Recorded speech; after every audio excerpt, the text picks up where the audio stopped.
কৃতি সন্তান এবং বাদ বাকি যারা আছো, আসসালামু আলাইকুম এবং শুভ সকাল।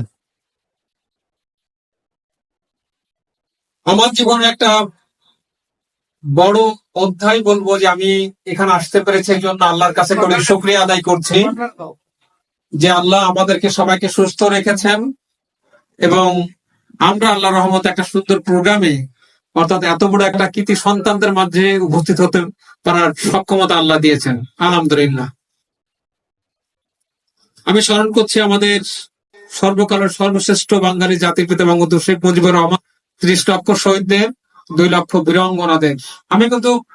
আমিও খুব যে ভালো ক্যাডেট কলেজের আমি তা না, আমি কিন্তু সাধারণ কলেজ, তোমাদের মতোই সাধারণ কলেজের।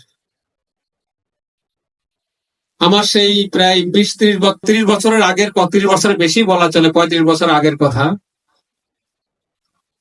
আমি যখন এইরকম একটা সংবর্ধনা পেয়েছিলাম, আমি আমাদের মাগুরা জেলা থেকে I became second, I got the talent scholarship in that time.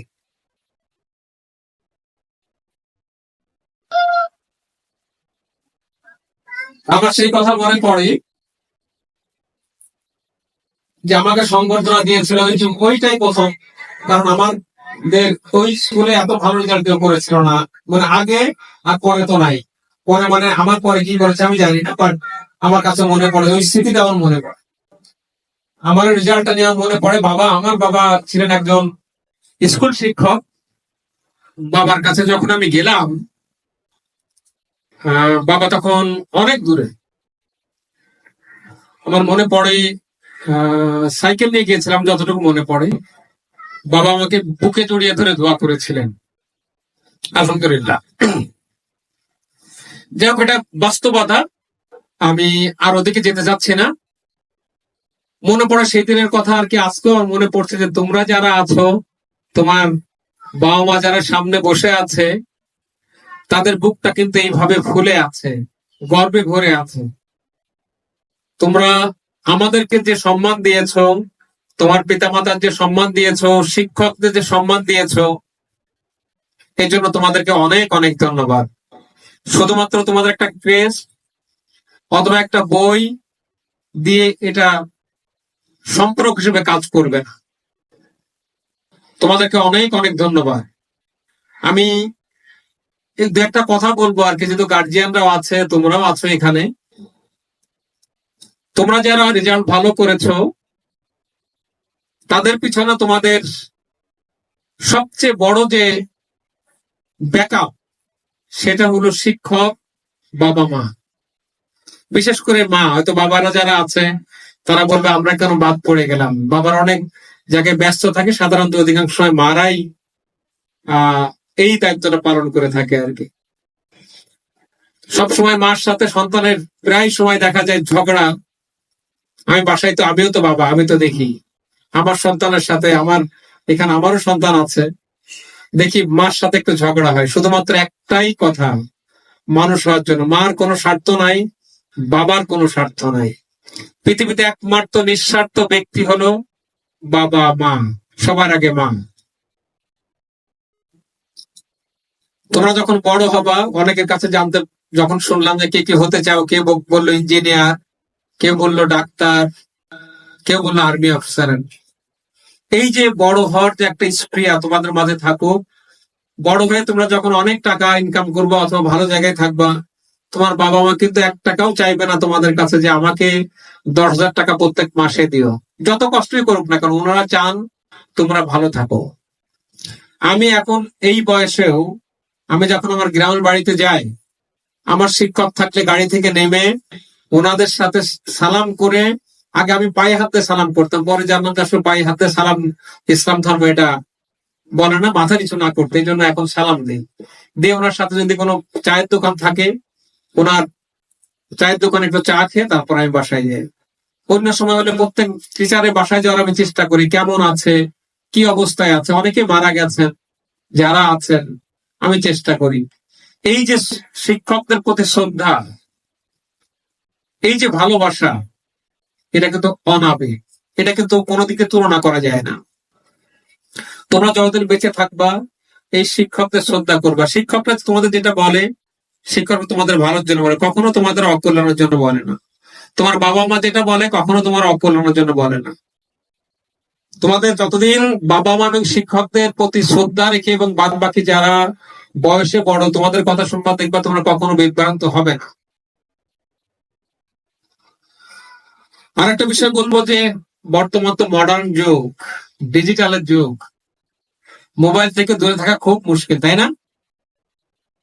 যাই হোক না তাই হোক, বাসায় গেলে একটু মোবাইল পাইলে খুব ভালোই লাগে। অবশ্যই তোমরা মোবাইল ব্যবহার করবে, বাট একটু মাথায় রেখো যে কোনো সময় মোবাইলটা অতিরিক্ত ব্যবহার করো না। প্রত্যেক জায়গায় একটা জিনিস আছে যে অতিরিক্ত যে কোনো জিনিস ভালো না খারাপ? খারাপ। তোমরা মোবাইল ব্যবহার করবে না বলবো না, ভালো দিকটা বেছে নি। ওই কি পাবজি আছে, কি কি গেম টেম আছে, আমি এত বুঝি না। আমার এখন এই বয়সে কিন্তু আমার ওই যে ফেসবুক এখনো কিন্তু আমার, কবে আমার ছোট ছেলে ক্লাস 5-এ পড়ে খুলে দিয়েছিল, আমি ঠিক মতো এখনো দেখি না।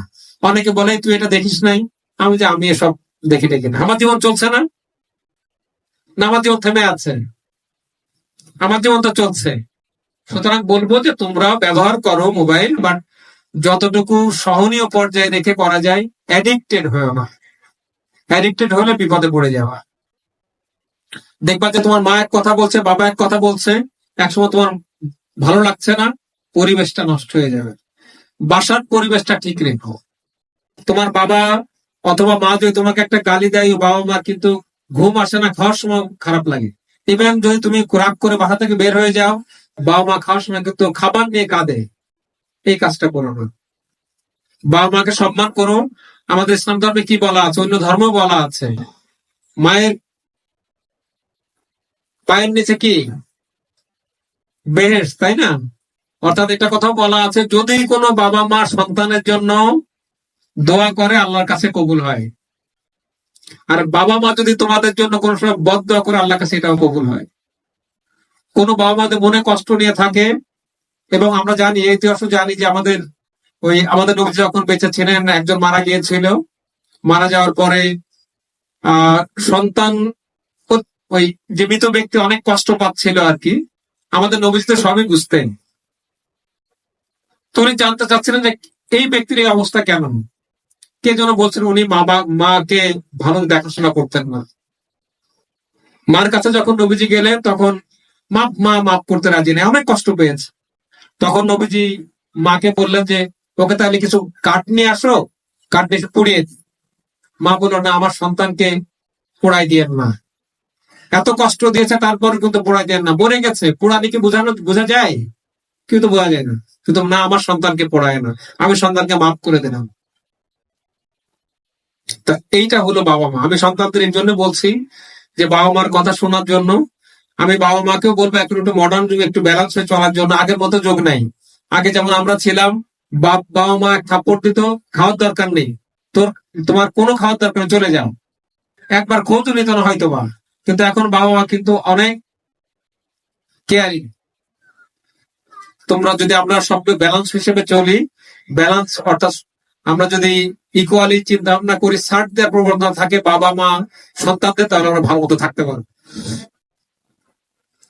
তোমরা এখন এসএসসি যে সোপান পার করলা, এরপরে বড় সোপান আছে এইচএসসি।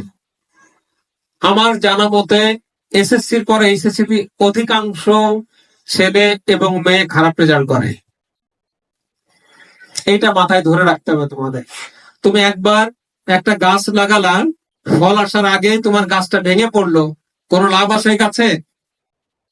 সুতরাং তোমাদের প্রতি আমার দাবি, তোমাদের প্রতি আমার অনুরোধ যে এরপর এসএসসির পরে এইচএসসি তে রেজাল্ট তোমরা করবা, এর চেয়ে ভালো করবা, এটা আমার অনুরোধ। কন্টিনিউ করতে হবে তোমাদের। হঠাৎ করে তোমরা এটা ভালো করে মনে করলা যে অনেক কিছু হয়ে গেছে, আসলে এটা তোমাদের প্রথম ধাপ, এটা তোমার বিজয়ের প্রথম ধাপ, এটা ধরে রাখতে হবে। এবং তোমরা এইচএসসি তে আরো ভালো করবা, এই প্রত্যাশা আমরা করব।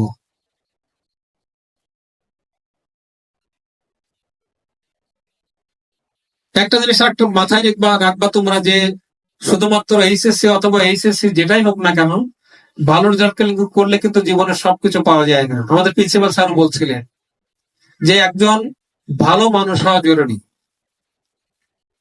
আমি ইঞ্জিনিয়ার হলাম, ডাক্তার হলাম, কানাডায় গিয়ে বসে থাকলাম, আমার অন্য মানুষের সাথে ভালো ব্যবহার করলাম না, বাবা মাকে খেয়াল করলাম না, এই সন্তান accepted না।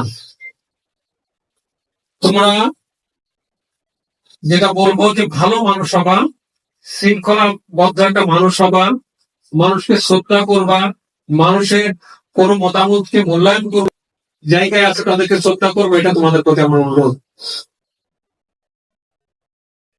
এই যে আজকে তোমাদের ওঠার পিছনে আমি আরেকটু মানে আর 2-1 মিনিট কথা বলে আমি শেষ করে দিব। শিক্ষক যারা আছে, আমি সত্যি শিক্ষকের আমি অনেক অনেক ধন্যবাদ জানাই, শ্রদ্ধা করে তাদেরকে আমি আসলে মাথা নত করি। তাদের এই প্রজ্ঞা দিয়ে তোমাদেরকে সঠিক পথে পরিচালনা না করতে হয়তো তোমরা এইভাবে তোমরা মানুষ হতে পারতাম না। এই জন্য শিক্ষকদের, সকল শিক্ষকদের আমি অনেক অনেক ধন্যবাদ জানাচ্ছি, তাদের জন্য একটা বড় হাত তালি।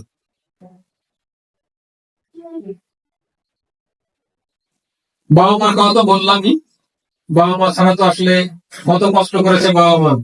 মা 9 মাস 10 দিন গর্ভে ধারণ করেছে, এরপর কত কষ্ট করে যাচ্ছে। বাবা বিভিন্ন জায়গায় চিন্তা করে কিভাবে আমার বাচ্চাটা, আমি একটা ভালো কাপড় দিব, কিভাবে ভালো রাখা যায়, বিভিন্ন জায়গায় টাকা ইনকাম করে, ঘাম তুলে টাকা ইনকাম করে। এই জন্য বাবা মার জন্য একটা বড় হাত তালি। সেই সাথে যারা স্কুল এবং স্কুলের সাথে যারা স্টাফরা আছে, একেবারে বলবো আয়া থেকে শুরু করে বাদ বাকি যারা আছে, তারা যদি ঠিক মতো আমাদেরকে সাপোর্ট না দিত তাহলে আমরা কখনোই এত ভালো একটা পরিবেশ পাইতাম না। এই জন্য তাদের জন্য একটা বড় হাত।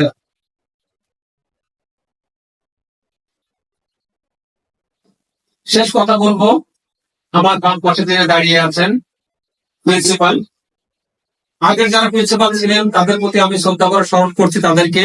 তাদের যে কন্ট্রিবিউশনের ফলে আজ আমরা এত ভালো রেজাল্ট করলাম, তাদেরকে আমি শ্রদ্ধা করে স্মরণ করছি এবং তাদের জন্য দোয়া করছি, আল্লাহ তাদেরকে ভালো রাখি, যেখানে থাকুক না কেন আল্লাহ যেন তাদেরকে ভালো রাখে।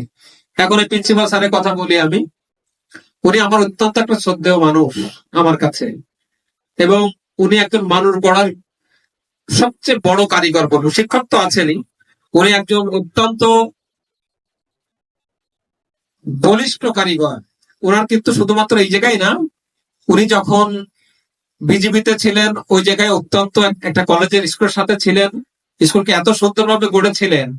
উনি সবসময় মনে করে আমার সন্তান যারা আছে স্কুলে, যারা যারা শিক্ষক আছেন সবাই কিভাবে ভালো থাকে, ভালো রাখা যায়, উনার ওই চিন্তা ভাবনা মাথায় সবসময়। এই জন্য প্রিন্সিপালের জন্য একটা বড় হাততালি। তবে আমি একটা জিনিস বলতে পারি, উনার নেতৃত্বে স্কুল অনেক এগিয়ে যাবে, এটা আমার প্রত্যাশা। আমি ওনার সামনে বলার জন্য বলছেন। যারা ভালো রেজাল্ট করেছে এখানে, আর বাদ বাকি যারা বসে আছে পেছনে হাততালি দিচ্ছেন, তাদের জন্য কিন্তু উৎসাহের ব্যাপার যে আমিও ভালো রেজাল্ট করব, আমিও এখান থেকে একটা ভালো একটা ক্রেস্ট নিব, তাই না? নাকি পিছনে যারা আছে কি তোমরা চাচ্ছ না? তোমাদের জন্য দোয়া রইল যে আমাদের বড় ভাইরা যেটা করলো তাদেরকে ফলো করার জন্য, তাদেরকে তাদের উৎসাহ থেকে আমরা উদ্দীপ্ত হব, এই প্রত্যাশা আমরা করবো, এবং তোমরা আমাদের মুখকে আরো উজ্জ্বল করো ভবিষ্যতে, এই প্রত্যাশা তোমাদের কাছে করব। অবশেষে এই অনুষ্ঠানের সাথে যারা জড়িত ছিল, সুন্দর মতো এটা করার জন্য সবাইকে অনেক অনেক ধন্যবাদ জানাচ্ছি। এবং আমাদের ভবিষ্যতে যে দিনগুলো আছে, আমি বলবো এই কলেজের সাথে, স্কুলের সাথে আমি সব সময় আছি। যত যা করার দরকার আমি চেষ্টা করবো, আমার যেটাই নলেজে আসুক না কেন আমি স্কুল করার জন্য পজিটিভ। আমি সাধারণত কোনো জিনিসের ব্যাপারে না বলাটা আমি পছন্দ করি না। আমি সাধারণত চাই যে আমি সব জায়গায় যেন ইয়েস বলে সব কাজ যেন সুন্দর মতো, এবং হচ্ছে আলহামদুলিল্লাহ। তো অবশেষে যারা কষ্ট করে এসছেন গার্জিয়ানরা, তাদেরকে অনেক অনেক ধন্যবাদ জানাচ্ছি। অলরেডি সবাই বোধহয় ঘেমে গেছে, ওইরকম ফ্যানের ব্যবস্থাও নাই। অনেক অনেক ধন্যবাদ জানাচ্ছি কষ্ট করে আসার জন্য, সন্তানদের আহ মানে সাথে আসার জন্য। আমি সবার জন্য দোয়া করে আল্লাহ যেন আমাদের ভালো রাখুক, একটা পরিবেশে থাকতে পারি, আল্লাহ যেন সৎ পথে রাখে, সুস্থ রাখে, আল্লাহর পথে রাখে, এই প্রত্যাশা। এবং এই স্কুলটা ভবিষ্যতে উত্তরোত্তর আরো উন্নতি করুক, আমাদের ছেলে মেয়ে যারা আছে আরো ভালো করুক ভবিষ্যতে, এই প্রত্যাশা নিয়ে আমার বক্তব্য আমি এখানে